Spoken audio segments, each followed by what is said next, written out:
With the increasing visibility of the LGBTQIA+ community, it can be hard for an ally to know where to start. Asking someone can be hard, awkward, or seemingly impossible if you aren't close to anyone in the community. And I hope that this video kind of helps with that. Now, let's start out really simple. Just listen.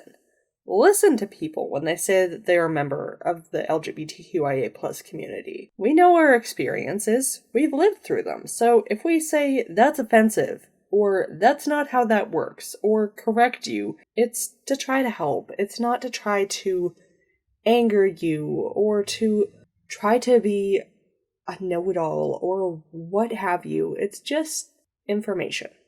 That's all we're trying to do is give information. So, listen to people. Next, I'd say don't linger on apologies. Now, don't get me wrong. I'm someone with anxiety. I often joke that I have anxiety bingo. Now, I definitely can understand that even a small mistake can really feel like it's the end of the world and worth like 1,000,000,002 apologies. But the more attention you draw to a mistake, especially if it's something like misgendering a friend, the more uncomfortable that all of the people, all of the parties become. And just like any other apology, you should probably just try to apologize once, correct your mistake, and then just move on with the conversation. Now, if you have questions, I would say that generally, don't be afraid to ask. Now, with that said, things can get a little bit weird when it comes to questions. A famous one that we joke about, even though it's all too real, is the question of what's in your pants? Nobody cares, nobody needs to know, and why do you ask? So to avoid questions like that are weird and awkward and don't really need to be known or asked or any of that, I would say that before opening your mouth, try to just ask these 3 questions of yourself. Would I ask this question to my straight or cis friend? Is this question really personal? And most of all, would asking this question help me interact better with this person? If the answers are yes, I would, no, and yes, respectively, then go ahead with the question. The worst somebody can say is I'd rather not answer that. Now, next, I would say be open to learning new things. Always try your best to be open to learning more about the community. Sometimes even well-established things can change, like the acronym changing from LGBT to LGBTQIA+, or here in Canada, to LGBTQIA+. And hey, there are a lot of different identities and different ways that people express themselves. So there's always something new to learn, even if you're a part of the community yourself. I'm learning new things all the time from friends that I have made within the community, and I love that.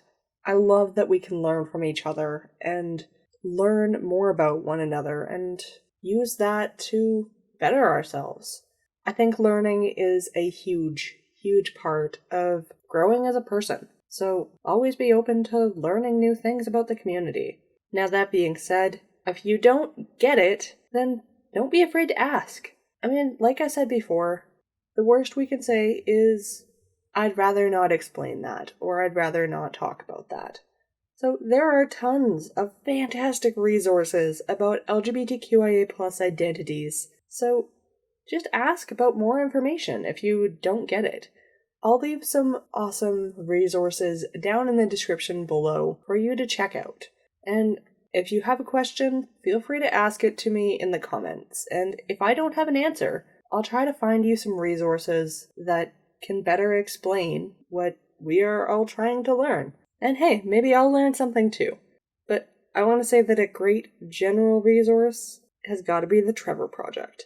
It's been brought up by a ton of queer LGBTQIA+ YouTubers, and it's a fantastic resource for allies as well as queer youth, because they offer counseling, they offer resources, it's fantastic, but that's one of many, many resources that are here for you to learn about the community. Now, these are far from being the only resources about the community, and far from all of the advice that you might hear about being a good ally, but I hope that these few points have at least got you off to a good start. Many people, myself included, are quite willing to go in depth with resources and information. Like I said, if you do have questions, always feel free to leave them in the comments, and I'll see how I can help you out. Even if that's pointing you in the direction of someone who has better information than I do. Overall, I think that the best advice is this.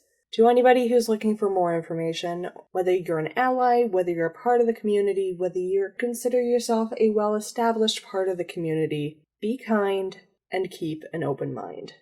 If you have any other subjects about mental health or LGBTQIA+ topics that you'd like to see covered, please let me know down in the comments section. As always, my resources are listed in the description down below.